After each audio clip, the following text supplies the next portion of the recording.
Have you ever looked up at the night sky and thought about visiting the stars? They twinkle there, beautiful and accessible, like maybe if you just built the right spaceship, you could reach them. Maybe you could be an explorer.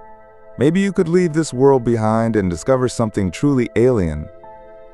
There's something romantic about that idea, isn't there? The frontier, the unknown, the promise of worlds waiting to be discovered. But here's what nobody tells you. The nearest star to Earth, our cosmic neighbor, as astronomers call it, would take our fastest spacecraft over 73,000 years to reach. And that's if we stopped there. That's if we got lucky with technology we haven't invented yet. 73,000 years. That's longer than the entire arc of human civilization. That's longer than the existence of agriculture, writing, organized religion, nations, and empires combined. And this is the closest star. This is the easiest case. This is the best-case scenario for humanity's dreams of reaching another world. The closer you look at what actually reaching another star would require, the more terrifying it becomes. Not because space is hostile, though it is. Not because the distances are vast, though they are incomprehensibly so. But because the journey reveals something deeper. A fundamental mismatch between what the universe demands and what human beings can actually endure. Tonight, we're going to walk through that mismatch together. We're going to understand why the nearest star, Proxima Centauri, at just 4.24 light-years away, already represents a journey so extreme that it stops resembling exploration and starts resembling something closer to exile. And the most unsettling truth is this: there's no way around it. Before we begin our journey to the closest star beyond our sun, take a moment to like and subscribe if you enjoy relaxing science documentaries and fascinating space mysteries. Now let's drift into the vast darkness between the stars. Part 1. The distance problem. The nearest neighbor. Let me start with something simple. On a clear night, if you're in the southern hemisphere and you know where to look, you can find a star in the constellation Centaurus. It's faint. You can't see it without a telescope. It glows with barely 5,000ths of 1% of the sun's luminosity. If you replaced our sun with this star, Earth would freeze solid within days. Noon would look like permanent dusk. The oceans would crystallize before the first week ended. This dying ember of a star is called Proxima Centauri, and it holds a title that sounds like an invitation, but functions like a trap. It is the nearest star to our solar system. The word nearest is dangerous. Our brains evolved to survive on a tiny rock, wandering across distances measured in footsteps and horizons. We've never developed the wiring to understand what nearest means when you're talking about stars. When a doctor tells you the nearest hospital is 5 miles away, that sounds manageable. You can drive there in 10 minutes. When a traveler says the nearest city is 50 miles away, that's a day's journey. When we hear that the nearest star is our cosmic neighbor, we unconsciously perform a comparison. Nearest means closer than the alternatives. Nearest means the best case. It whispers that reaching the first star beyond our sun might actually be possible. That whisper is a lie. The math that breaks your brain. Let me convert Proxima Centauri's distance into numbers that hurt. 1 light-year is the distance light travels in 1 year, moving at approximately 186,000 miles per second. Light crosses from Earth to the Moon in about 1.3 seconds. It reaches the Sun in about 8 minutes. It exits our entire solar system in less than a day. But it takes 4 years, 3 months, and roughly a week to reach Proxima Centauri. 4.24 light-years. That translates to approximately 24.9 trillion miles, or roughly 40.2 trillion kilometers. Your brain just did something automatic. It rounded. It abstracted. It filed the number away as very big and moved on. Human cognition doesn't distinguish between 1 trillion and 24 trillion in any visceral way. Both register as absurdly large. Both feel equally unreal. This flattening of scale is where the lie begins. Because 24.9 trillion miles is not just a big number. It's a number that breaks every analogy your mind has ever used to make distances feel manageable. Try this.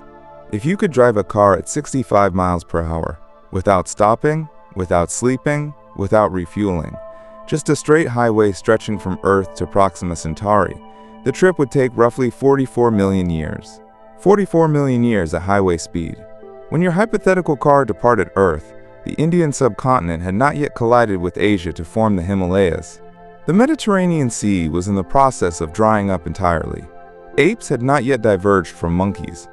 The entire arc of primate evolution that leads to you standing here, reading these words, would unfold and complete itself before your car reached the nearest star. Or think about it this way. If you laid standard $1 bills end to end, each measuring 6.14 inches long, you would need approximately 257 quadrillion bills to build a chain reaching from Earth to Proxima Centauri. 257 quadrillion. The total amount of money in circulation on Earth right now, in all currencies, converted to dollars, is roughly 40 trillion.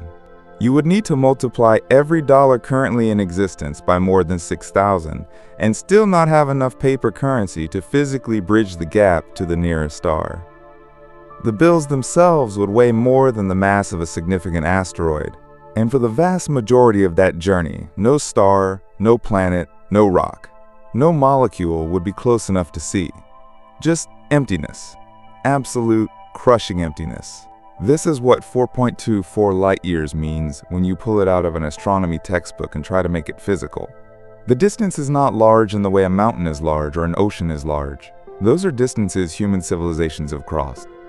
The distance to Proxima Centauri is large in a way that mocks the entire concept of crossing. The cruelty of proximity. Here's where the psychology of the word nearest does its deepest damage. When humans hear that Proxima Centauri is the nearest star, they perform an unconscious comparison. Nearest means closer than the alternatives. It means the best case. It means that whatever difficulty the distance represents, it is the minimum difficulty. This mental framing creates a ghost of hope, a sense that because Proxima is nearest, it must be somehow within reach. But nearest in interstellar terms does not mean what nearest means in any human context. The nearest hospital can save your life because ambulances exist. The nearest airport can connect you to the world because aircraft exist. The nearest star cannot be reached because nothing exists that makes the crossing possible within a human lifetime. The word nearest applies to Proxima Centauri the way shallowest applies to the deep ocean. The Mariana Trench drops to nearly 36,000 feet below the surface. If someone told you the shallowest point of the abyssal ocean was only 12,000 feet down, you might feel briefly comforted. 12,000 feels better than 36,000. But you would still be crushed to death long before you reached it without a vehicle specifically engineered to survive the pressure. The shallowest abyss is still an abyss. And the nearest star is still a star system that sits across a vacuum so wide and so empty that the journey to reach it turns human-scale travel into a rounding error. Part 2. The Destination. Proxima's Secret. The cruelty deepens when you learn what sits at the destination, because Proxima Centauri is not just a star floating in the void. It's a star with planets, and at least one of those planets orbits in the habitable zone, that orbital band where surface temperatures could theoretically permit liquid water. In 2016, astronomers announced the discovery of Proxima Centauri b. This planet orbits its star every 11.2 Earth days, at a distance of approximately 4.5 million miles, over 20 times closer than Earth is to the Sun. But because Proxima Centauri is so much dimmer and cooler than our Sun, this tight orbit places the planet squarely within the habitable zone. Proxima b has an estimated minimum mass of roughly 1.05 Earth masses, making it similar in size and likely composition to our own world. The discovery sent shockwaves through the astronomy community and the public imagination. An Earth-sized planet in the habitable zone of the nearest star. Here was a world that might, under some configuration of atmosphere and magnetic field and geological luck, harbor conditions friendly to life. And it was right next door. 4.24 light-years away, the nearest possible place where an Earth-like world could exist around another star. There it is, right there. So close we can see it, so close we can measure it, so close we can say with confidence that there might be liquid water on its surface. So impossibly far that visiting it would require a sacrifice that spans entire generations. The complications. But here's where the story gets darker. Proxima Centauri is a flare star. It's prone to sudden, violent outbursts of radiation. In 2019, astronomers detected the largest stellar flare ever recorded from Proxima Centauri, a burst that made the star shine 14,000 times brighter than normal in ultraviolet wavelengths. These flares bombard any close-orbiting planet with intense radiation.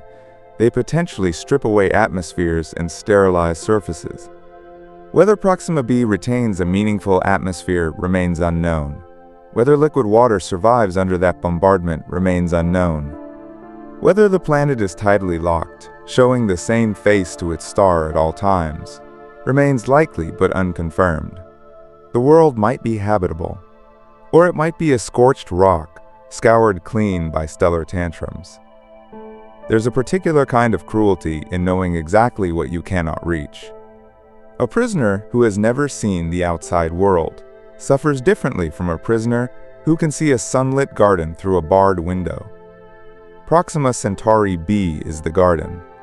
The bars are 24.9 trillion miles of vacuum. And the window is every telescope and spectrograph that confirms with increasing precision that the nearest, potentially habitable world is right there, orbiting the nearest star, separated from us by a distance that turns right there into one of the most misleading phrases in the history of human language. Part 3. The speed problem. Our fastest objects. Now let's talk about speed. Because distance alone does not make the journey terrifying. Distance is a number. Numbers can be divided. Gaps can, in principle, be crossed. What transforms the distance from a challenge into a crisis is what happens when you try to divide it by speed. In 1977, humanity launched the fastest objects it had ever sent beyond the gravitational grip of the Sun. Two identical spacecraft, Voyager 1 and Voyager 2. Voyager 1 is now the most distant human-made object in existence. As of 2026, it sits approximately 173 astronomical units from the Sun. That means it's traveled roughly 16 billion miles since Richard Nixon was president. It flies at approximately 17 kilometers per second. That's 38,000 miles per hour. That's fast enough to cross the entire continental United States in about 5 minutes. It's a speed so far beyond everyday human experience that it feels like it should matter on interstellar scales. It does not. Voyager 1 has been flying for nearly 50 years. Continuously, without stopping, at 38,000 miles per hour, and it has covered one light day. That's the distance light travels in 24 hours, roughly 16 billion miles. Proxima Centauri is not one light day away. It is approximately 1,549 light days away. Voyager 1 would need to repeat its entire 50-year journey more than 500 times, back to back, just to close the distance to the nearest star. At its current velocity, the math is unambiguous. Voyager 1 would require over 73,000 years to reach Proxima Centauri. 73,000 years ago, anatomically modern humans shared the planet with Neanderthals. The last ice age had not yet reached its peak. Agriculture did not exist. Writing did not exist. The concept of a city did not exist. Every civilization that has ever risen and fallen on Earth, every empire, every revolution, every technological leap from the wheel to the microprocessor fits comfortably inside the last 10,000 years. Voyager 1 would need 7 times that span just to reach the nearest star. The entirety of what we call human history is a rounding error on the journey time. Can we do better? The natural question becomes, what about our faster spacecraft? New Horizons, which flew past Pluto in 2015, was the fastest spacecraft ever launched directly from Earth, departing at roughly 16.3 kilometers per second. But it actually became slower than Voyager over time, because Voyager received gravity assists from both Jupiter and Saturn. Even if New Horizons were somehow aimed directly at Proxima Centauri at its launch velocity, the crossing would take roughly 78,000 years. Faster launch, similar agony. What about our absolute fastest spacecraft? The Parker Solar Probe, launched in 2018, holds the record for the fastest object ever built by human hands. During its closest approach to the Sun on December 24, 2024, Parker reached a staggering 191 kilometers per second. That's approximately 430,000 miles per hour. At that velocity, you could fly from New York to Los Angeles in under 20 seconds. You could reach the moon in roughly 33 minutes.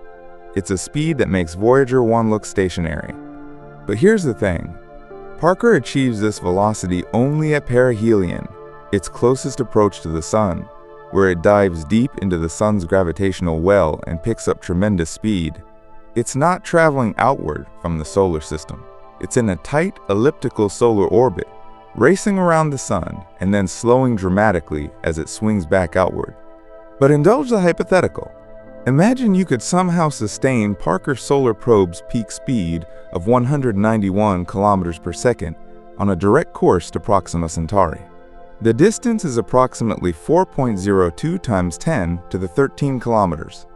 At 191 kilometers per second, the journey would take roughly 600 years, faster than Voyager by a factor of 11, still measured in millennia, still longer than the entire span from the construction of the Great Pyramid of Giza to the present day, nearly half as long again, the fastest thing humanity has ever built, sustaining its absolute peak velocity in a direction it was never designed to travel, arrives at the nearest star in a time frame that makes human civilization look like a footnote.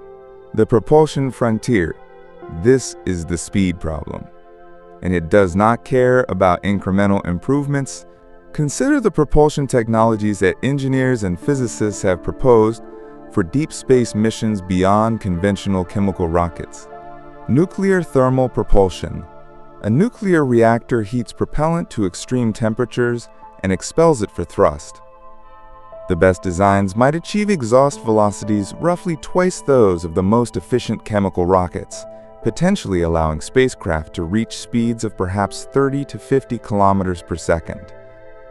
That reduces the Proxima Centauri journey from 73,000 years to perhaps 25,000 to 40,000 years, an improvement.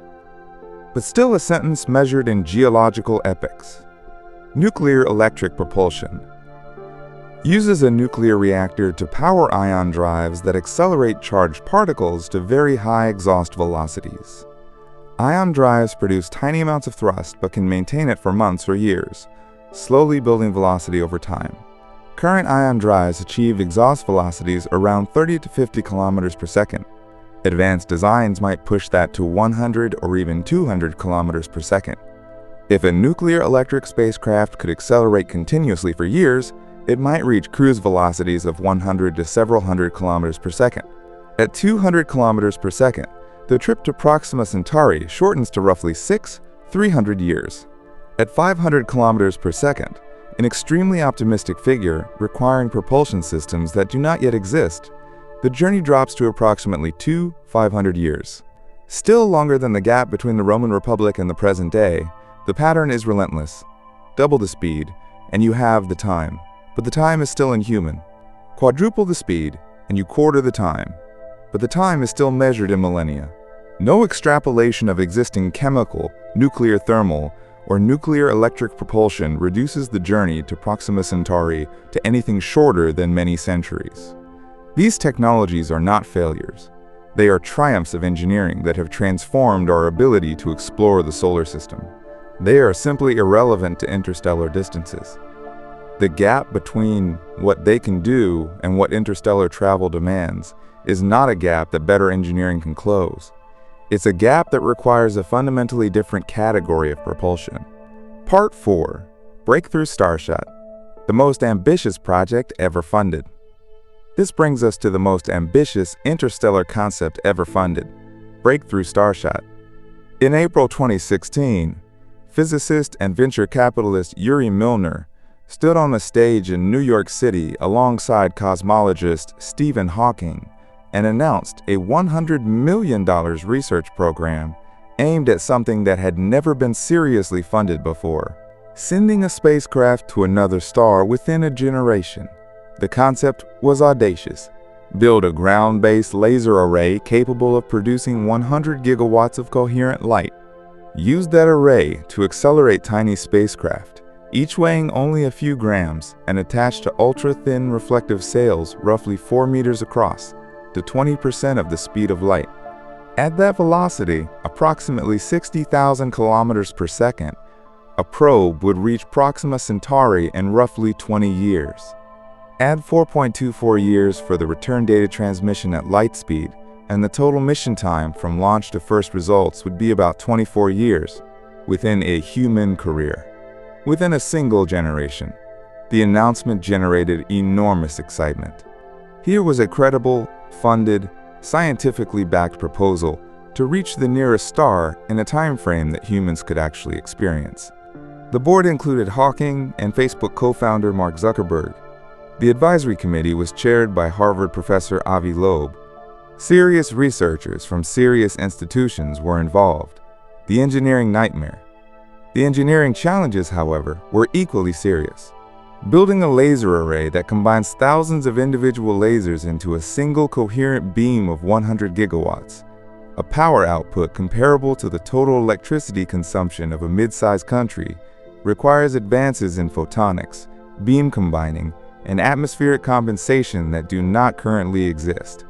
The sails must be fabricated from materials that can reflect the laser light efficiently enough to accelerate without being destroyed by the beam's intensity. The probes themselves must carry cameras, communication systems, navigation instruments, and power sources, all within a mass budget of a few grams. Each probe must survive acceleration forces on the order of 10,000 times Earth's gravity during the roughly 10-minute boost phase. Once at cruise velocity, the probes must endure 2 decades of transit through the interstellar medium, where even individual hydrogen atoms and microscopic dust grains become projectiles, impacting at 20% of the speed of light. At that velocity, a grain of dust weighing a microgram delivers kinetic energy equivalent to several sticks of dynamite detonating on the hull. Over 20 years and 4.24 light-years of sparse but not perfectly empty space, cumulative damage from interstellar medium impacts becomes a genuine mission risk. And then there's the communication problem. A gram-scale probe at Proxima Centauri must transmit data back to Earth across a distance of 4.24 light-years, using a laser or radio system constrained by the mass and power budget of a device smaller than a smartphone. Recent analyses estimate that data rates on the order of roughly 1 kilobit per second might be achievable, yielding a data return of a few gigabytes per year. That's comparable to what New Horizons transmitted after its Pluto flyby, enough for images and basic scientific data, but achieving even that modest rate requires extraordinary precision in pointing a communications laser from a chip-sized spacecraft across interstellar distances, hitting a receiving station that, from the probe's perspective, is an invisible speck lost in the glare of the sun. What happened? For roughly 9 years, Breakthrough Starshot funded studies, convened scientific meetings, and made incremental progress on specific technical challenges. Researchers demonstrated coherent beam combining with tens of lasers in laboratory settings. Caltech scientists performed the first direct radiation pressure measurements on miniature light sail membranes. Prototype Sprite spacecraft, tiny centimeter-scale circuit boards representing precursors to the envisioned Starship probes, were launched to orbit and successfully operated. But in September 2025, Scientific American reported that Breakthrough Starshot was on indefinite hold. Philip Lubin, one of the project's lead researchers at UC Santa Barbara, estimated that the program had spent roughly $4.5 million of its proposed $100 million budget across approximately 30 research contracts. Activity had peaked in the first 4 to 5 years and then quietly declined. Meetings ceased. Communications went silent. No formal cancellation was announced, But no continuation was evident either. The project's executive director and advisory chair declined interviews. A promised comprehensive report on the project's status had not appeared by the time the article went to print. As of early 2026, the future of breakthrough Starshot remains murky. Analyses from researchers involved with the project describe it as a success in terms of advancing the science of interstellar propulsion and normalizing interstellar travel as a serious engineering goal. But the hardware required for an actual mission, the 100-gigawatt laser array, the flawless light sails, the gram-scale probes capable of surviving relativistic flight and transmitting data across light years, remains decades away at best. The total mission cost, initially estimated by Milner at $5 to $10 billion, would likely be far higher. What it reveals here is what breakthrough Starshot reveals about the speed problem, even in its most optimistic form, the most ambitious interstellar mission ever funded, backed by a billionaire, advised by some of the world's leading physicists and engineers, targeting only a gram-scale robotic flyby with no deceleration and no return. It struggled to clear the first engineering hurdles with $100 million over nearly a decade. The concept remains theoretically viable. The physics does not forbid it. But the gap between theoretical viability and actual hardware is vast, and the timeline for closing that gap stretches well beyond the near future. 20% of light speed is not something humanity can achieve today. It's something humanity might achieve in several decades if the funding, political will, and engineering breakthroughs all converge. And even then, the result is a flyby. A fleet of tiny chips screaming past Proxima Centauri at 60,000 kilometers per second, gathering a few hours of close-range data before continuing into the void forever. No orbit, no landing, no return. A brief glimpse purchased with decades of development and billions of dollars. Part 5. Sending people the fundamental problem. Now set aside probes entirely. Forget chips and light sails and laser arrays. Ask the question that science fiction has trained us to ask, and that physics refuses to answer gently. What about sending people? A crewed mission to Proxima Centauri is a fundamentally different problem from a robotic flyby, not a harder version of the same problem. A different problem entirely. A probe can be tiny. A crewed vessel must be enormous. It must carry human beings, which means it must carry atmosphere, water, food, medical supplies, radiation shielding, exercise facilities, waste processing systems, redundant life support, and enough spare parts to maintain all of these systems for the duration of the journey. It must carry propulsion systems massive enough to accelerate this entire payload to interstellar cruise velocity, and then crucially, decelerate it upon arrival. Because humans cannot survive a flyby at 20% of the speed of light, they need to stop.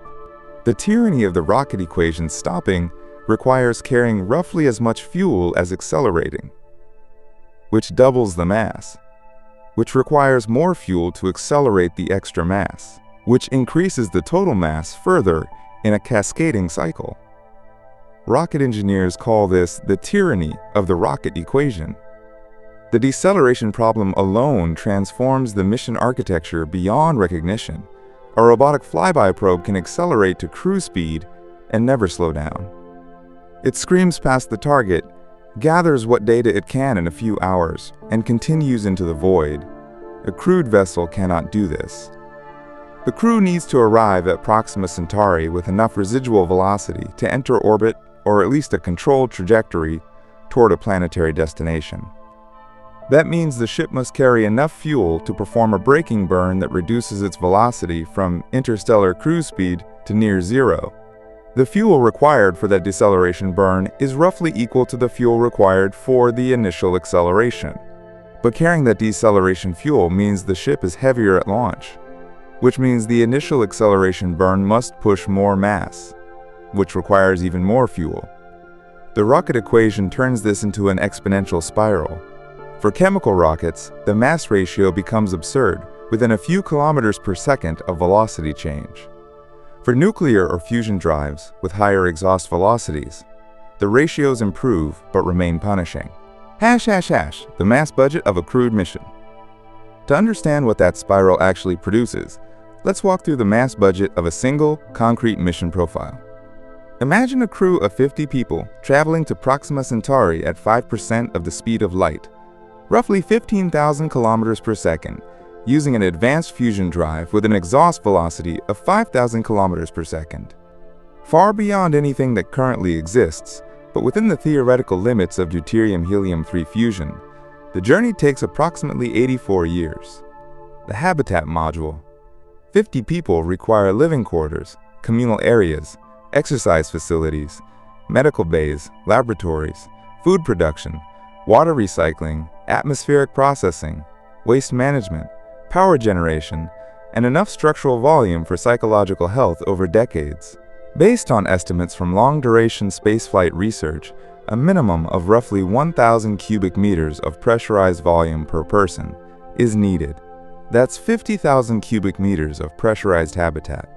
The structural mass for this habitat, including pressure vessels, internal walls, flooring, equipment mounts, and all the mechanical and electrical systems integrated into the structure, comes to roughly 5,000 metric tons. That's before you add anything inside it. Life support systems, atmospheric processing systems, water recycling plants, hydroponic food production modules, waste treatment systems, thermal regulation equipment, and backup units for all of the above. The International Space Station's life support system masses roughly 20 metric tons and supports 6 people for 6-month increments with regular resupply. A system that supports 50 people for 84 years with zero resupply must be radically more capable, more redundant, and more massive. Estimates place this at roughly 3,000 to 5,000 metric tons. Radiation shielding. The habitat must be surrounded by several meters of hydrogen-rich material to reduce galactic cosmic ray exposure to survivable levels over an 84-year transit. Water is the most practical shielding material because it doubles as a consumable resource. Encasing a 50,000 cubic meter habitat in a water shield 3 meters thick on all sides adds roughly 150,000 metric tons of water.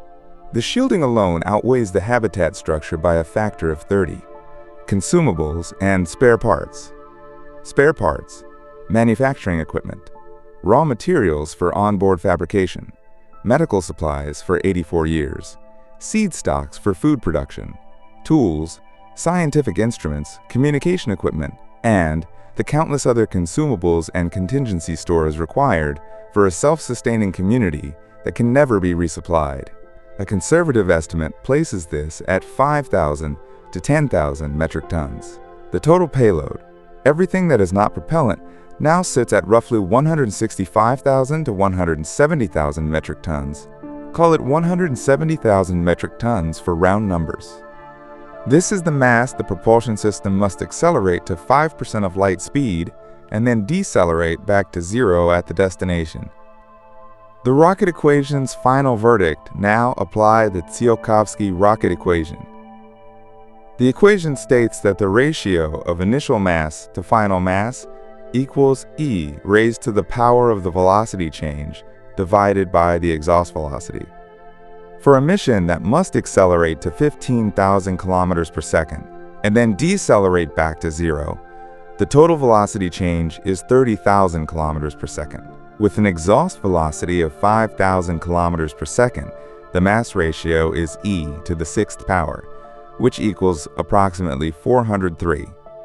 That means for every metric ton of payload that arrives at Proxima Centauri, the ship must start with 403 metric tons at departure. Multiply the 170,000 metric ton payload by 403. The total departure mass is approximately 68.5 million metric tons. 68.5 million metric tons. That is roughly the mass of a small metallic asteroid. Most of that mass, over 99.7% of it, is fusion fuel. The habitat, the crew, the shielding, the life support, everything that makes the mission human accounts for less than 1/4% of the vessel's launch mass. The ship is not a spacecraft with a fuel tank. It is a fuel tank with a spacecraft somewhere inside it.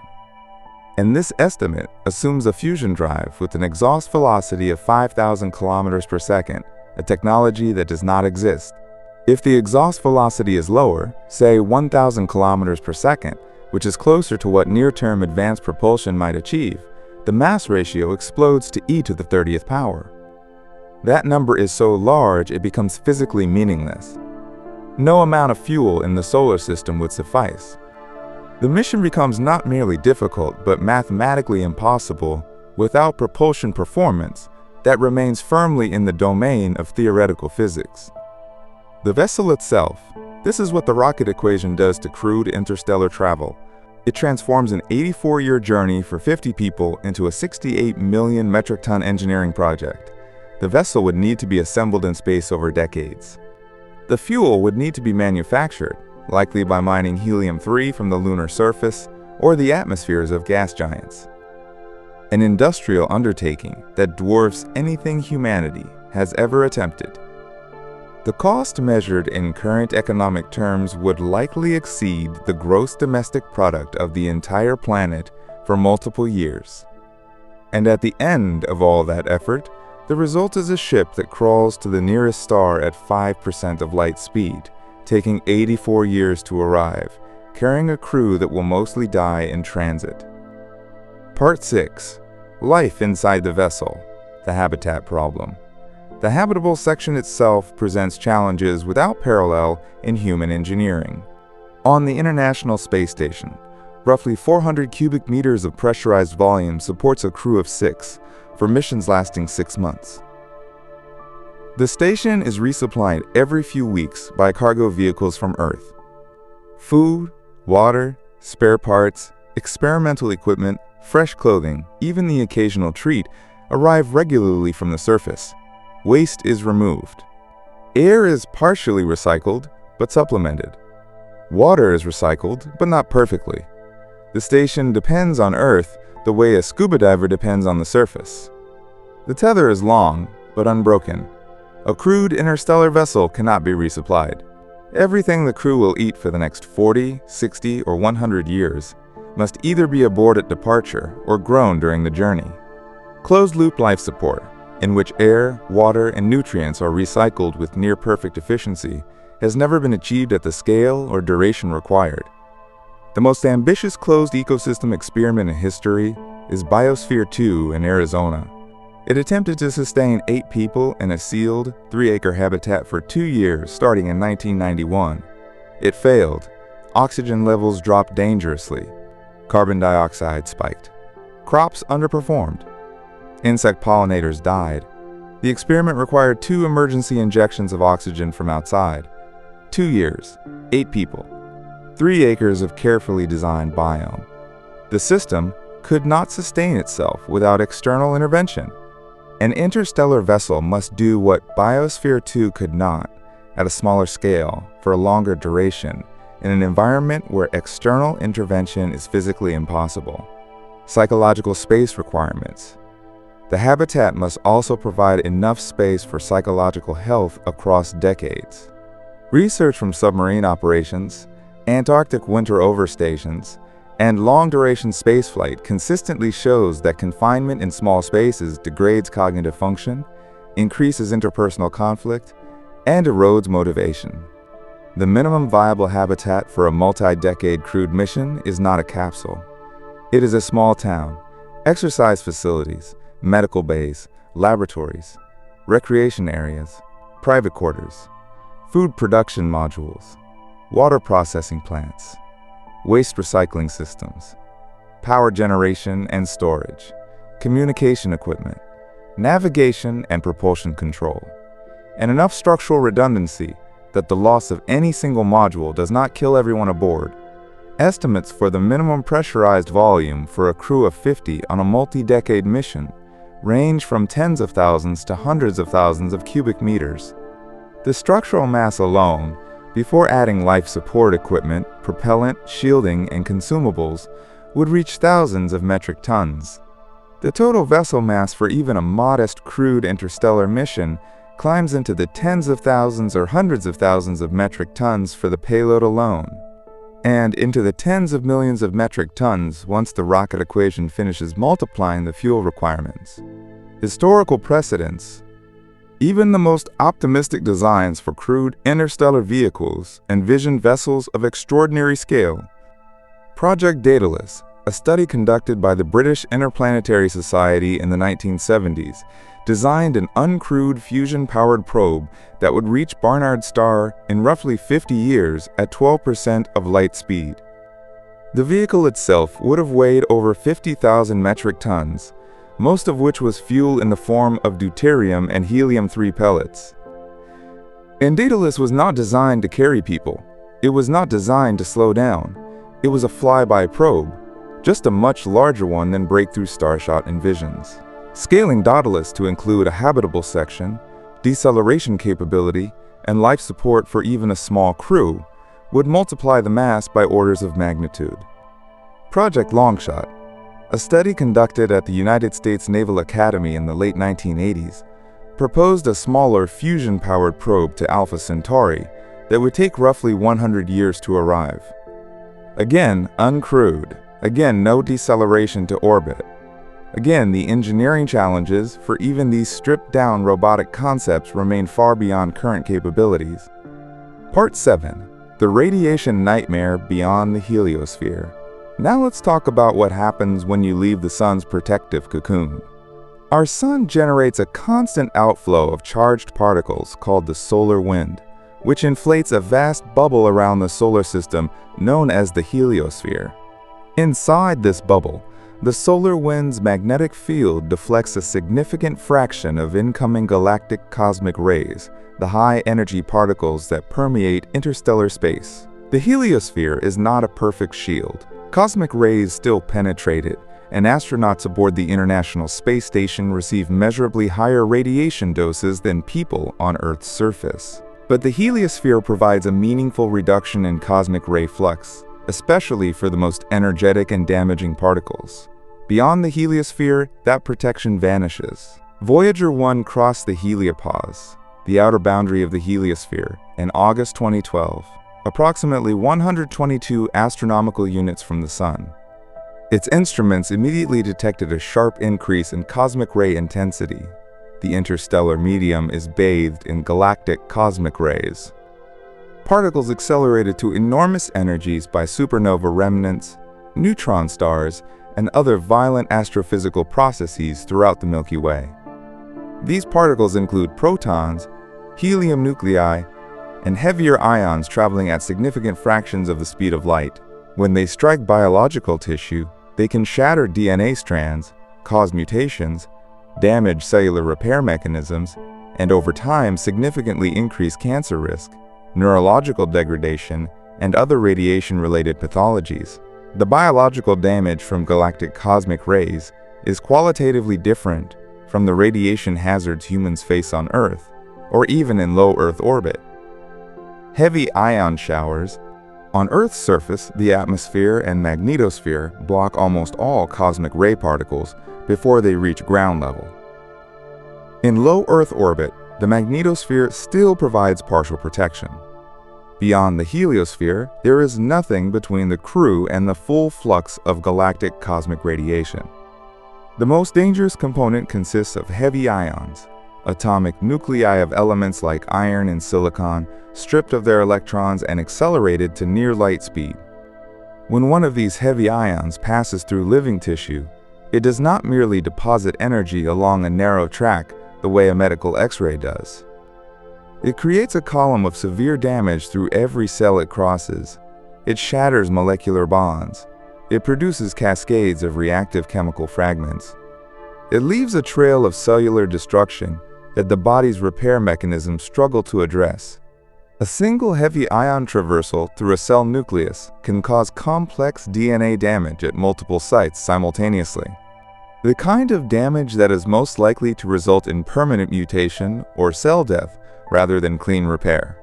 Over the course of a multi-decade journey, every cell in every crew member's body would be traversed by heavy ions multiple times. The cumulative effect is not a single dramatic event. It is a slow, relentless degradation of biological integrity. the cognitive price cancer risk increases substantially. Cataracts form in the lenses of the eyes as radiation damages the transparent cells. Cardiovascular tissue sustains injury that may accelerate heart disease. And perhaps most troublingly, the central nervous system suffers damage that manifests as cognitive decline, impaired memory formation, reduced reaction time, and increased susceptibility to neurological disorders. Animal studies exposing rodents to simulated galactic cosmic ray environments have demonstrated measurable cognitive impairment after exposure levels equivalent to what a crew would receive over a few years of unshielded interstellar transit. The crew would not merely face an elevated cancer risk over decades.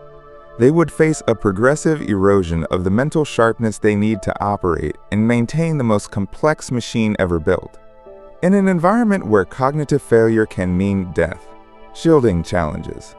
Shielding against galactic cosmic rays is far more difficult than shielding against solar radiation. Solar particles are relatively low energy and can be blocked by modest amounts of material. Galactic cosmic rays are far more energetic. They penetrate meters of solid material. And worse, when high-energy particles strike dense shielding materials like metal, they produce secondary radiation showers of neutrons and other particles that can be more biologically damaging than the original cosmic ray. This phenomenon, called secondary particle production, means that simply adding more metal shielding can actually increase the radiation dose inside the ship rather than reducing it. The optimal shielding strategy for galactic cosmic rays involves using hydrogen-rich materials like water or polyethylene, which absorb incoming particles without generating as many dangerous secondaries. But effective shielding requires substantial thickness, on the order of several meters of water-equivalent material surrounding the entire habitable volume. The mass penalty is enormous. We already calculated that radiation shielding adds roughly 150,000 metric tons to our hypothetical mission. That's a catastrophic mass burden on a vessel already struggling against the tyranny of the rocket equation. Some mission concepts propose generating artificial magnetic fields around the spacecraft to deflect charged particles, mimicking Earth's magnetosphere. These magnetic shield concepts are theoretically attractive, but engineering nightmares. Generating a magnetic field strong enough to deflect galactic cosmic rays over a volume large enough to protect a crewed habitat requires superconducting magnets of extraordinary size and power, maintained at cryogenic temperatures for decades. The engineering has never been demonstrated at anything approaching the required scale. Part 8. The hostile environment, dust, becomes weaponry. The space between stars is not perfectly empty. It contains a sparse but measurable density of hydrogen atoms, roughly 1 atom per cc in the local interstellar medium near our solar system. It also contains microscopic dust grains, typically measuring fractions of a micrometer, composed of silicates, carbon compounds, and ices. At low velocities, these particles are harmless. At interstellar cruise speeds, they become weapons. The kinetic energy of an impact scales with the square of the velocity. A dust grain weighing 1 microgram, far smaller than a grain of sand, striking a spacecraft at 10% of the speed of light, delivers kinetic energy equivalent to roughly 450 kilojoules. That is comparable to the kinetic energy of a small car slamming into a wall at highway speed, a single microscopic particle hitting with the force of a vehicle collision. And the ship does not encounter one particle. It encounters a continuous stream over years or decades of transit. Each impact erodes shielding. Each impact degrades surfaces. Each impact risks penetrating critical systems. The cumulative effect of billions of such impacts over a 20-year journey at 10% of light speed could be structurally catastrophic. At 20% of light speed, the energy per impact quadruples. A breakthrough Starshot probe, massing only grams, might tolerate some level of erosion over its brief transit. A crewed vessel, which must arrive intact and functional, faces a far more severe challenge. The ship's forward-facing surfaces must withstand a sustained bombardment that no terrestrial material has been tested against at these velocities. Designing a hull that survives this requires material science that does not currently exist, validated through testing regimes that have never been attempted. Mechanical endurance. And then there is the question of mechanical endurance over timescales that no human machine has ever been asked to tolerate. The Voyager spacecraft, the longest operating deep space machines in history, illustrate the problem with painful clarity. As of 2026, both Voyagers are approaching 50 years of continuous operation. They have been engineering marvels, but they are failing. Voyager 1 now operates with only 2 scientific instruments still active. Heaters have been turned off, backup systems have been exhausted, thruster lines are clogging. In October 2024, a fault protection event shut down Voyager 1's primary X-band transmitter, temporarily reverting communication to its backup S-band system, last used in 1981. Engineers managed to restore the X-band link after weeks of troubleshooting across a signal delay approaching 23 hours each way.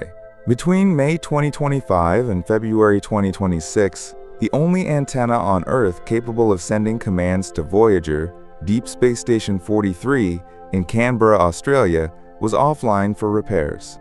Both Voyagers were unable to receive instructions for months. 50 years. 2 instruments. Clogging thrusters. Failing transmitters. Single-string systems with no remaining backups. And these are spacecraft that carry no crew. They require no life support. They operate no moving mechanical systems beyond thrusters and scan platforms. They weigh less than a metric ton each. A crude interstellar vessel would be orders of magnitude more complex. It would contain atmospheric processing systems, water recycling plants, food production facilities, thermal regulation systems, power generation and distribution networks, waste management systems, medical equipment, communication arrays, navigation computers, propulsion systems, structural monitoring sensors, and airlocks. Every one of these systems would need to operate without critical failure for the entire duration of the journey, decades at minimum, a century or more in many scenarios. No human-built system has ever demonstrated that level of reliability. Industrial machinery on Earth is maintained, repaired, and eventually replaced. Components degrade, seals fail, bearings wear, electronics accumulate radiation damage, software encounters unforeseen edge cases, mechanical systems fatigue. The longer any machine operates, the more likely failure becomes. And the failure probability compounds across thousands of interdependent subsystems. The entropy problem. The crew could carry spare parts, they could carry manufacturing equipment, they could train as mechanics, electricians, plumbers, doctors, and engineers. But they cannot carry spares for everything. They cannot anticipate every failure mode. Some components will break in ways no one predicted. Some materials will degrade in ways that only manifest after decades of exposure to the interstellar environment. When those failures occur, the crew must diagnose and repair them using only what they have, because nothing else will ever arrive. The ship is not a vehicle, it is a closed world. And closed worlds that cannot be resupplied are subject to a brutal principle. Entropy wins eventually. The only question is whether the inhabitants can delay that victory long enough to reach their destination. Part 9. The Psychological Abyss, What Space Psychology Tells Us. This brings the journey to its most intimate and perhaps most devastating dimension, the human mind. Space psychology is a mature field built on decades of research into how humans respond to confinement, isolation, monotony, danger, and separation from familiar environments. The data is consistent and sobering. Even short-duration space missions produce measurable psychological effects. Astronauts on 6-month International Space Station increments report sleep disruption, interpersonal tension, cognitive fatigue, and periods of low mood. Longer simulation studies, such as the Mars 500 experiment conducted in Moscow between 2010 and 2011, confined 6 volunteers in a sealed habitat for 520 days to simulate a round-trip Mars mission. Participants experienced depression, social withdrawal, disrupted sleep-wake cycles, and increasing interpersonal conflict. As the months wore on, one crew member became so sedentary and withdrawn that researchers classified his behavior pattern as consistent with chronic depression. These effects emerged in a simulation where participants knew they were on Earth, where they knew they could quit if necessary, where they knew the experiment would end. An interstellar crew would have none of those psychological safety nets. The sensory desert.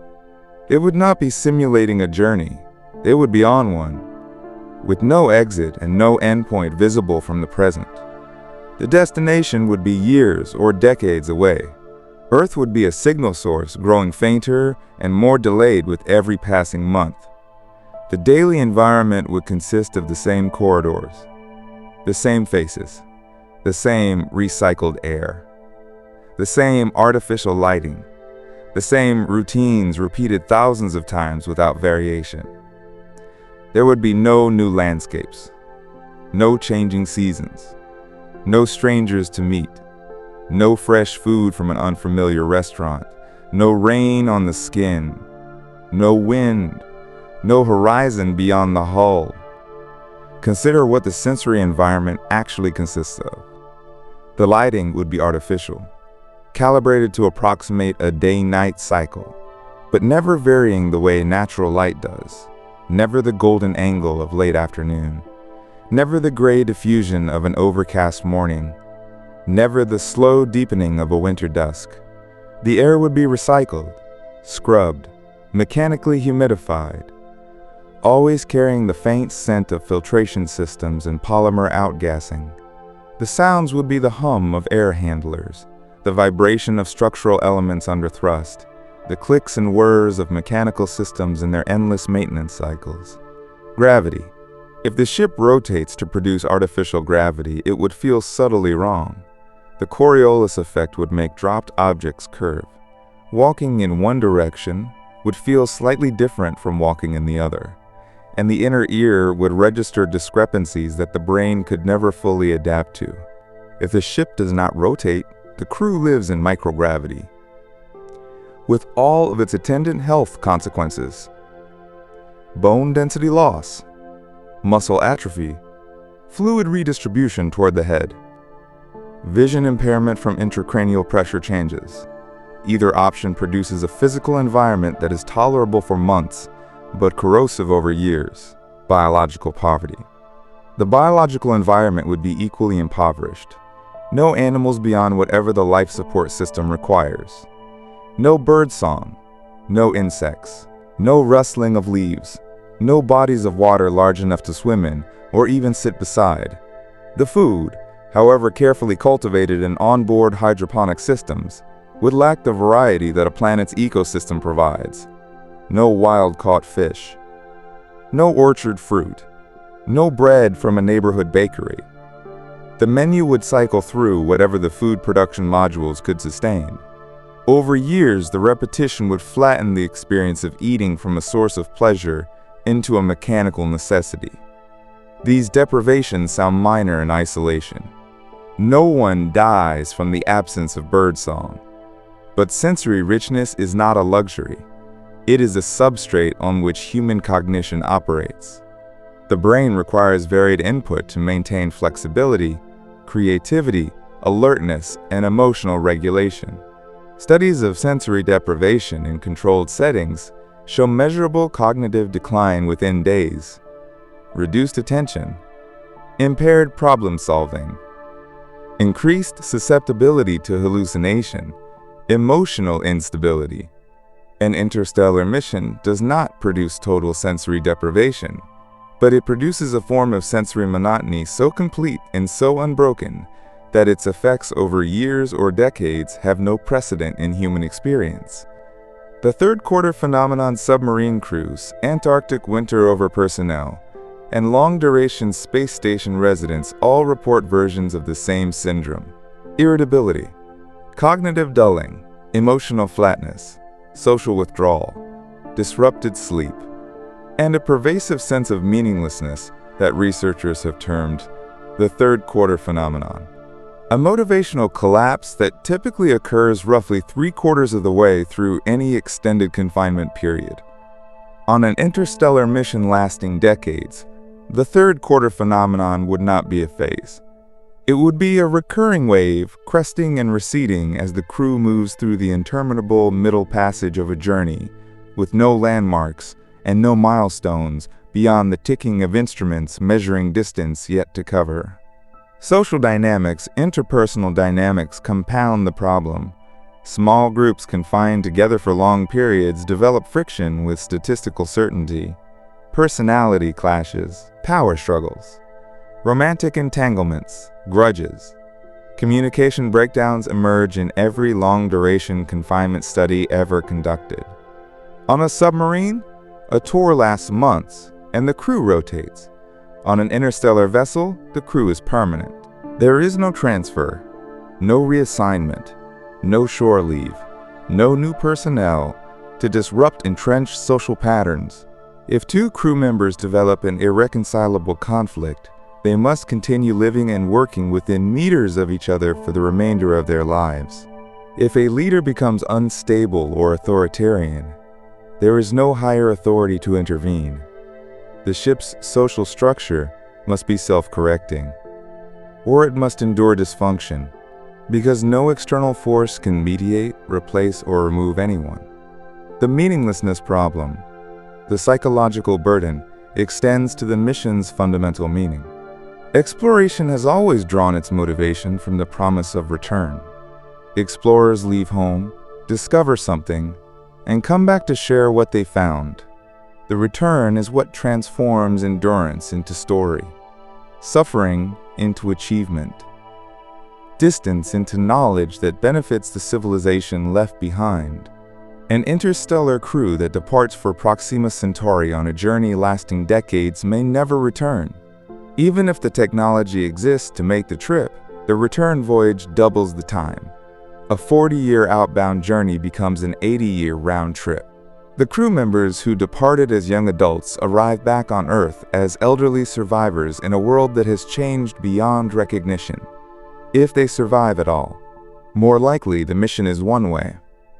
The crew leaves knowing they will never see Earth again, knowing their families will age and die, while light-speed messages crawl across the void, knowing that the world they remember will not be the world that exists when their messages arrive. They are not explorers in any traditional sense. They are immigrants. They are exiles. And the emotional weight of voluntary, permanent, irrevocable exile from everything familiar is a burden that no selection process, no training program, and no onboard therapy system has been designed to manage.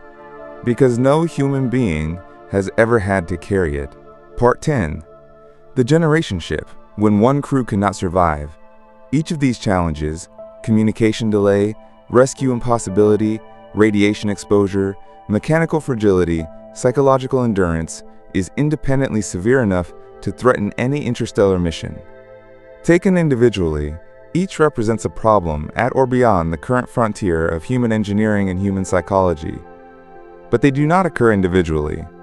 They occur simultaneously, compounding each other in ways that multiply the total risk far beyond the sum of the parts.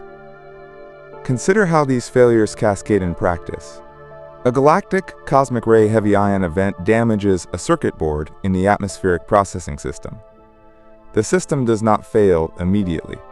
It begins producing slightly elevated carbon dioxide levels, not enough to trigger an alarm, but enough to cause headaches, impaired concentration, and disrupted sleep over weeks. The crew, already experiencing the cognitive dulling of long-duration confinement, does not identify the problem quickly. By the time the fault is diagnosed, the degraded air quality has affected decision-making aboard the ship, and the repair requires a component that was manufactured on Earth and cannot be perfectly replicated with onboard fabrication tools. The crew improvises a workaround using materials from a backup system designed for a different purpose. That workaround weakens the backup system's capacity to respond to a future failure. The margin shrinks. The next failure starts from a weaker position. The only solution: generations. If you cannot make the journey fast enough for one crew to survive it, you design a vessel large enough to sustain a self-reproducing human population across multiple generations. The ship becomes not a vehicle, but a habitat, a world, a sealed civilization traveling through darkness for decades or centuries, populated by people who were born aboard. Who will live their entire lives aboard? Who will die aboard, carrying forward a mission that was chosen for them by ancestors they will never meet? The ethical weight of this concept is staggering. The first generation, the founders, board voluntarily. They understand the commitment. They accept the sacrifice. But their children do not choose. Their grandchildren do not choose. Every subsequent generation inherits a destiny imposed by people who are already dead. These descendants are born into confinement. They grow up knowing that the walls around them are the walls of a ship, that the sky they have never seen is a concept described in databases, that Earth, their great-grandparents' home, is a place they will never visit, never touch, never breathe the air of. Their entire existence is defined by a journey they did not start, aimed at a destination they have only been told about, justified by a purpose they must accept on faith, because no one alive has any direct experience of the world that launched the mission. The ethical abyss. This raises questions that engineering cannot answer. Is it ethical to create human lives whose sole context is transit? Is it acceptable to bring children into existence inside a sealed vessel, knowing they will never experience an open sky, a natural ecosystem, a body of water larger than a reservoir tank, the warmth of an unfiltered sun? The founders might argue that the destination justifies the sacrifice, that the generations born in transit are paying a price for a future that their descendants will inherit. But the intermediate generations, the ones born too late to remember Earth and too early to see Proxima Centauri, receive neither the memory of departure nor the reward of arrival. They live entirely within the journey. The journey is their whole world. And they did not consent to it. Life in the fourth generation. Consider what daily life looks like for a person born in the fourth generation of a 10-generation voyage. This person has never seen Earth.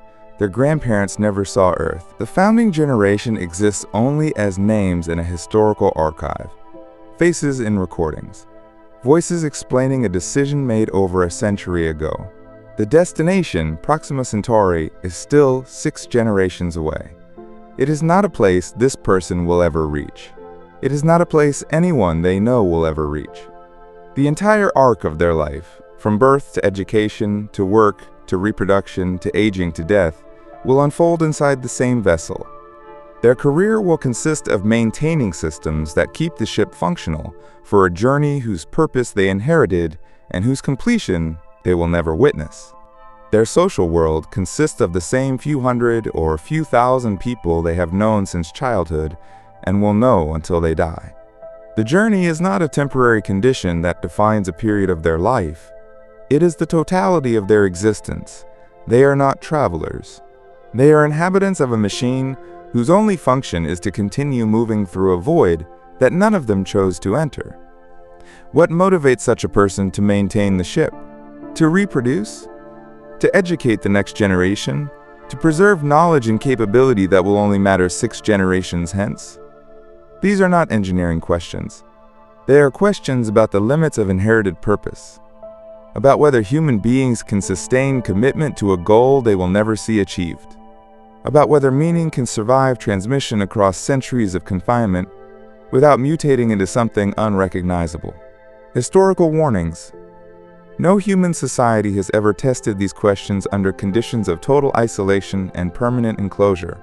We have only the grim historical record of isolated communities that lost coherence, purpose, and knowledge within a handful of generations, even when they were not sealed inside a metal shell flying through nothingness. Some theorists have proposed that generation ships could develop their own cultures, traditions, and sense of meaning independent of the original mission. Perhaps the shipboard community would come to see the vessel itself as home rather than as a vehicle. Perhaps the journey would become the point rather than the destination. This is an optimistic reading, and it may have some psychological validity. Humans are remarkably adaptive. Communities form in prisons, on oil rigs, in submarine fleets, and Antarctic stations. People create meaning in constrained environments because creating meaning is what human cognition does under pressure. But every analogy breaks down at the interstellar scale. Prison sentences end. Oil rig rotation cycles conclude. Submarine tours finish.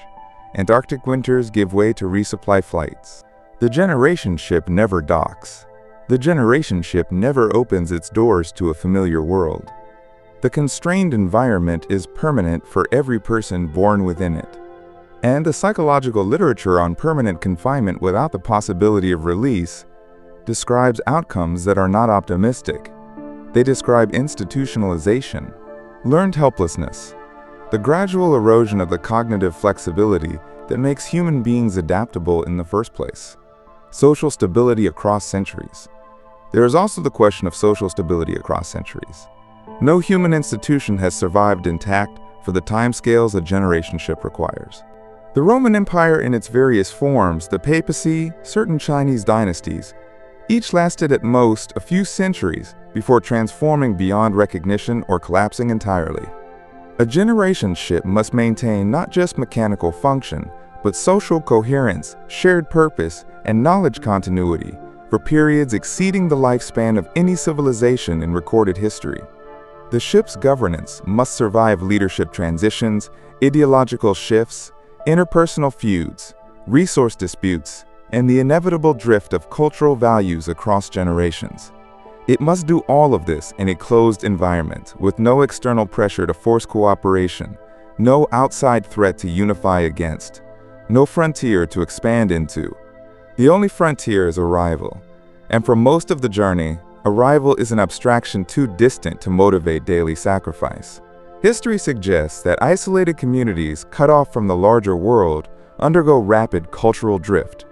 Island populations develop distinct languages, customs, and belief systems within a few generations. Religious communities that seal themselves from outside influence produce doctrines and practices that diverge dramatically from their founding principles. A generation ship would be the most isolated community in the history of the species. Sealed inside a metal shell with no contact beyond time-delayed messages from an Earth that grows more alien with every passing year. The culture aboard the ship after 10 generations might bear little resemblance to the culture that launched it. The mission's original purpose might be reinterpreted, questioned, rejected, or forgotten. The knowledge required to operate the ship's systems might degrade as educational priorities shift across generations. The skills needed to land, establish a settlement, and survive on an alien world might atrophy during centuries of transit when those skills have no practical application. This is the temporal trap of the generation ship. It must sustain purpose, knowledge, cohesion, and capability across timescales that no human society has ever maintained any of these things. And it must do so inside a sealed container with no margin for social collapse. Because social collapse aboard a generation ship is not a political setback. It is an extinction event. Part 11. The Time Trap. Time dilation. The mirage now consider the one phenomenon that seems to offer an escape from the tyranny of time. Relativistic time dilation. Einstein's special theory of relativity, confirmed by a century of experimental evidence, predicts that time passes more slowly for objects moving at significant fractions of the speed of light relative to a stationary observer. This is not an illusion. It is not a measurement artifact. It is a fundamental property of space-time itself. A clock aboard a spacecraft traveling at high velocity ticks more slowly than a clock on Earth. The crew ages less than the people they left behind. These numbers seem like salvation. At 50% of the speed of light, the dilation factor is modest. Time aboard the ship passes at roughly 87% of the rate on Earth. A journey that takes 8.48 years as measured from Earth would feel like approximately 7.3 years to the crew. Noticeable, but not transformative. At 90% of the speed of light, the dilation becomes dramatic. Time aboard the ship passes at roughly 44% of the Earth rate. The crew would experience the 4.24 light-year journey in approximately 2 years of shipboard time, while roughly 4.7 years would elapse on Earth. At 99% of the speed of light, the dilation factor reaches approximately 7. The crew would experience the journey in roughly 7 months of subjective time while over 4 years passed on Earth. These numbers seem like salvation. If you could accelerate a crewed vessel to 90% of the speed of light, the crew would arrive at Proxima Centauri having aged only about 2 years. The journey would be shorter than many submarine deployments. The psychological burden would be manageable. The mechanical endurance requirements would be modest. Time dilation appears to solve the cruelest aspects of interstellar travel in a single, elegant stroke of physics. But the elegance is a mirage. The energy cost. The energy required to accelerate a crewed vessel to 90% of the speed of light is almost incomprehensibly vast.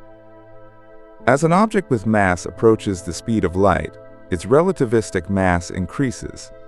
Each additional unit of velocity requires more energy than the last. The relationship is not linear, it is asymptotic. Reaching 90% of light speed requires accelerating the ship's rest mass to a kinetic energy roughly equal to its total mass energy equivalent multiplied by a factor of 1.3. For a vessel weighing 1,000 metric tons, a modest size for a crewed interstellar ship, the kinetic energy at 90% of light speed would be approximately 1.17 times 10 to the 23 joules. That is roughly equivalent to the total energy consumption of human civilization over 200 years, compressed into the kinetic energy of a single vessel. For one ship, the energy budget is not merely beyond current technology, it is beyond any energy source humanity has seriously proposed for spaceflight. Even antimatter, the most energy-dense fuel conceivable under known physics, would require hundreds of metric tons to accelerate and then decelerate a crewed vessel at these velocities. And humanity currently produces antimatter in quantities measured in nanograms per year at costs of trillions of dollars per gram. Where time dilation actually helps at more plausible velocities, 10 to 20% of the speed of light, time dilation is negligible. At 10% of light speed, time aboard the ship passes at roughly 99.5% of the Earth rate. The crew saves less than 6 months over a 42-year journey. The dilation is real, but irrelevant to the human experience of the trip. The journey still takes decades. The crew still ages. The generations still turn over if the voyage is long enough. Time dilation does not help at the speeds humanity might actually achieve. It only helps at speeds that require energy budgets indistinguishable from fantasy. And even in the hypothetical scenario, where relativistic velocities are achieved, time dilation creates a new and deeply unsettling problem. It does not eliminate the time that passes on Earth. It only compresses the time that passes on the ship. Temporal displacement. A crew that experiences 2 years of travel at 90% of light speed arrives at Proxima Centauri to find that nearly 5 years have passed on Earth. If they somehow make the return journey at the same speed, they come home to an Earth that has aged roughly a decade since their departure, while they themselves have aged only about 4. The gap sounds modest for a single trip to the nearest star, but it scales with distance. A journey to a star 20 light-years away at 90% of light speed produces a round-trip displacement of nearly 45 years on Earth versus roughly 19 years aboard. The crew returns to find a world that has moved on by nearly half a century. Friends have retired. Children have grown up and grown old. The world has changed in ways that no amount of time-delayed correspondence could have prepared the travelers for. The returning crew members are temporal refugees, displaced not in space but in time, arriving in a present that is no longer theirs. This temporal displacement has been explored extensively in thought experiments and fiction, but its psychological reality is devastating. Even at the nearest star, the effect is measurable. A few years lost to dilation compound across distance. But the true horror emerges at greater range.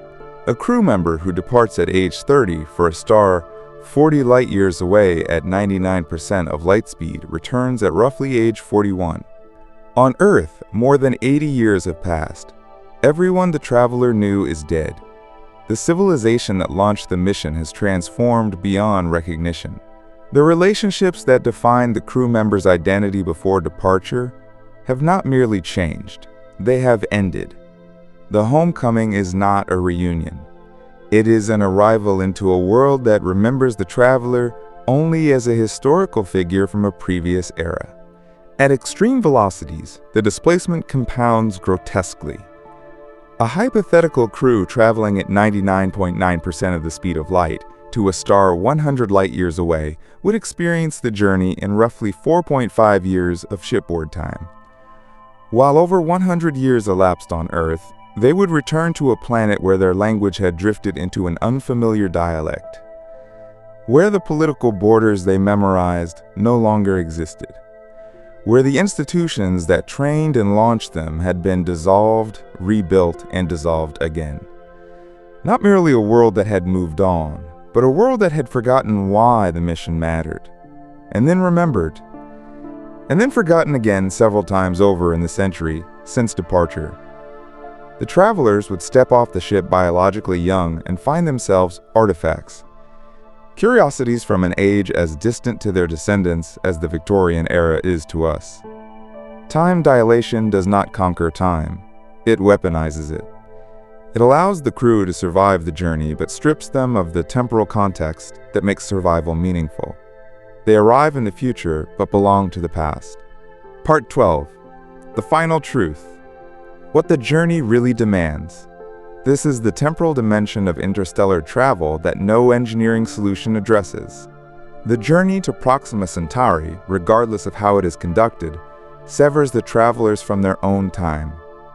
At slow speeds, the separation is generational.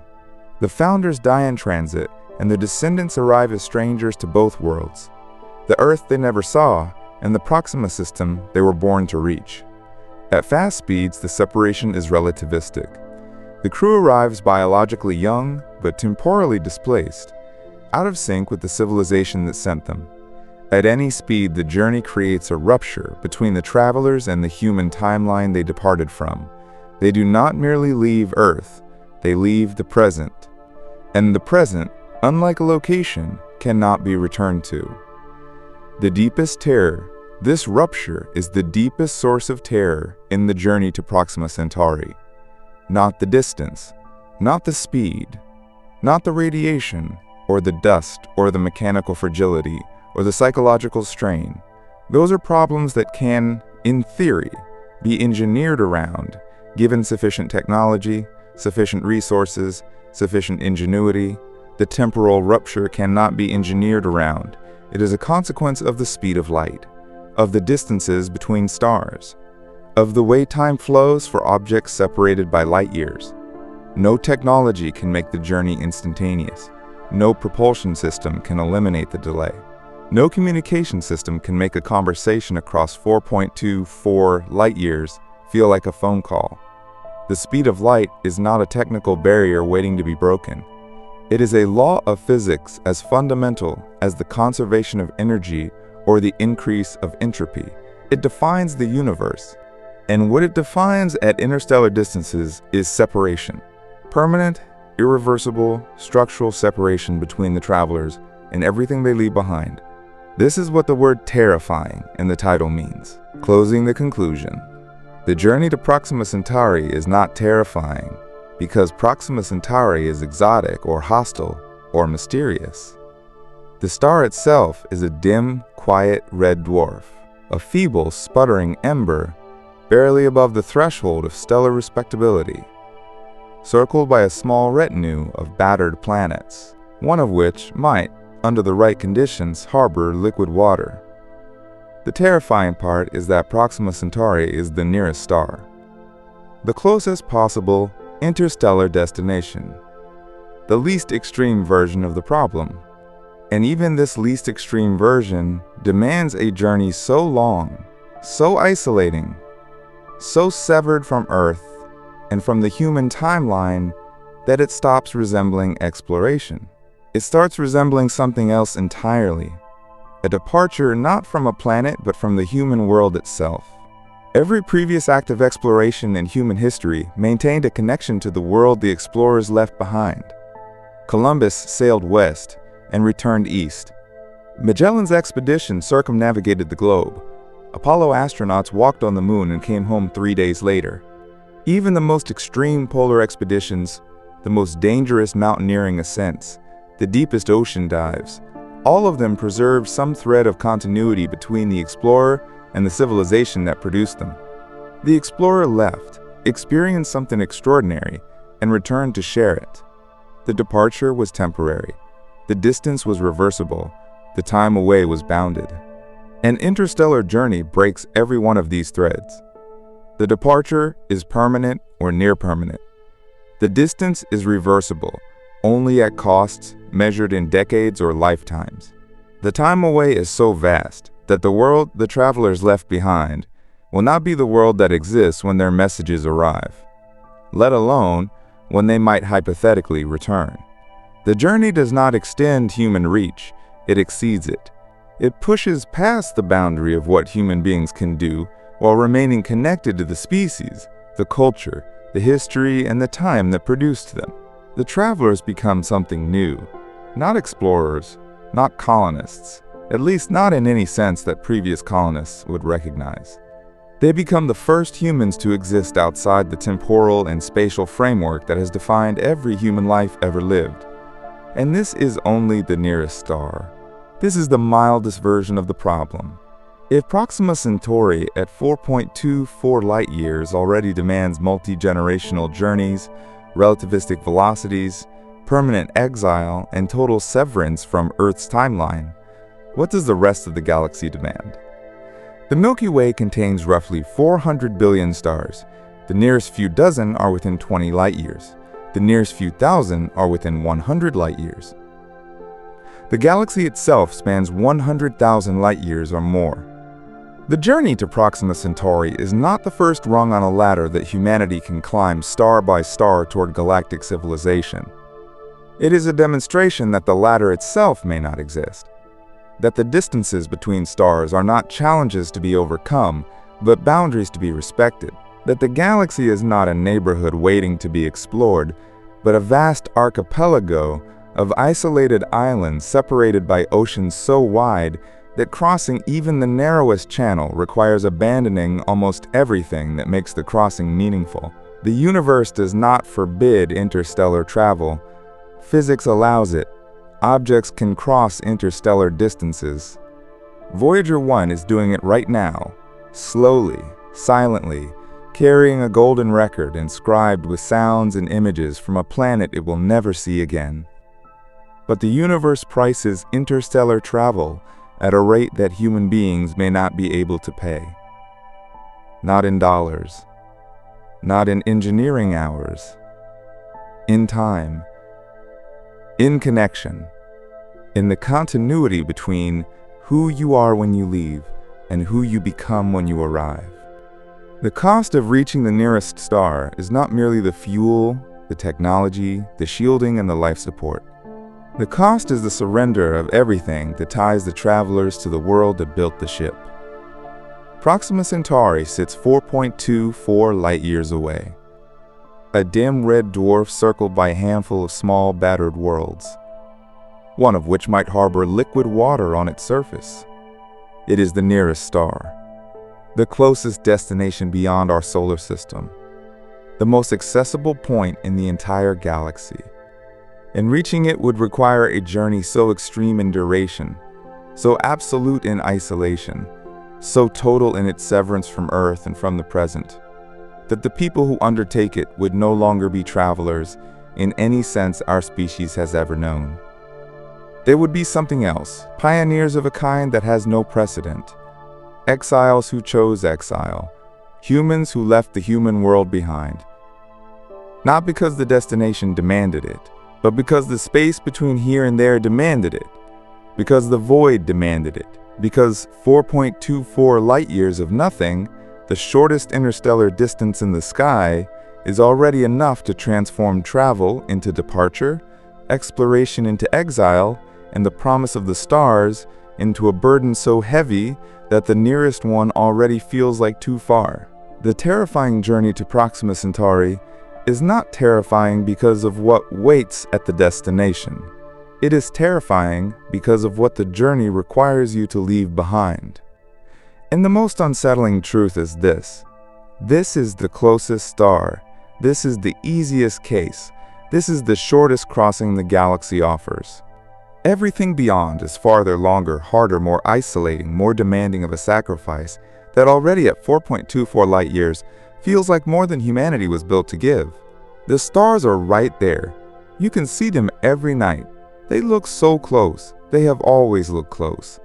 And the nearest one, the very nearest, is already impossibly, terrifyingly, beautifully far. If this video helped you relax or learn something new, subscribe now and join thousands of curious minds exploring the universe one story at a time. Leave a comment with the next space mystery you'd like covered, and don't forget to like the video. It helps these documentaries reach more science lovers. Sleep well, and until next time, keep looking up at the stars.